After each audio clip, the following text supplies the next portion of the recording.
sabda Nabi bankeun ulama sengkirahana ulama sufi dum umat Nabi tetap dalam dosa. Alhamdulillah Rabbul Izzati sabda Nabi bankeun ulama sengkirahana ulama sufi dum umat Nabi tetap dalam dosa. Dengolon kisah kabaran sufi labuhan haji tanah ulama di sinan makam Syekh Muda Wali yang amat sufi lagi mulia. Dengolon kisah kabaran sufi labuhan haji tanah ulama di sinan makam Syekh Muda Wali yang amat sufi lagi mulia.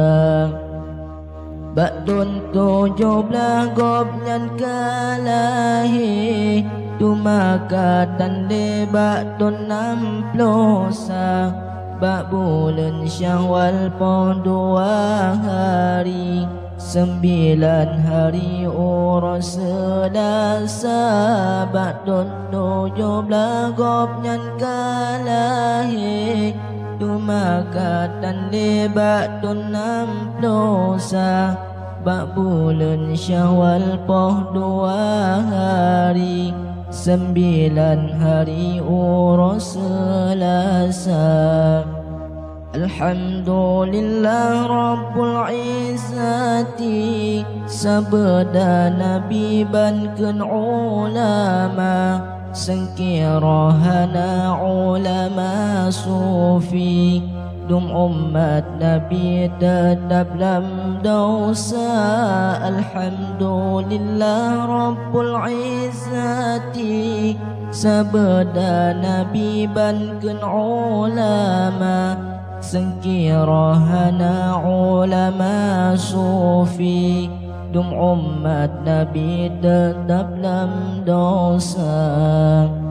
Gopnyan kasakit katrib kahawi baladum gopri melumba-lumba menjanjan darah rod babah dile sayang bukon le abuya kita. Gopnyan kasakit katrib kahawi baladum gopri melumba-lumba menjanjan darah rod babah dile sayang bukon le abuya kita. Tetap lam kubah tubuh rohani tubuh jasmani pimpin santrinya. Mudah-mudahan Syekh Muda Wali bersama Nabi dalam syiroga. Tetap lam kubah tubuh rohani tubuh jasmani pimpin santrinya. Mudah-mudahan Syekh Muda Wali bersama Nabi dalam syiroga. Alhamdulillah Rabbul Izzati sabda Nabi bankeun ulama sengkirahana ulama sufi dum umat Nabi tetap dalam dosa.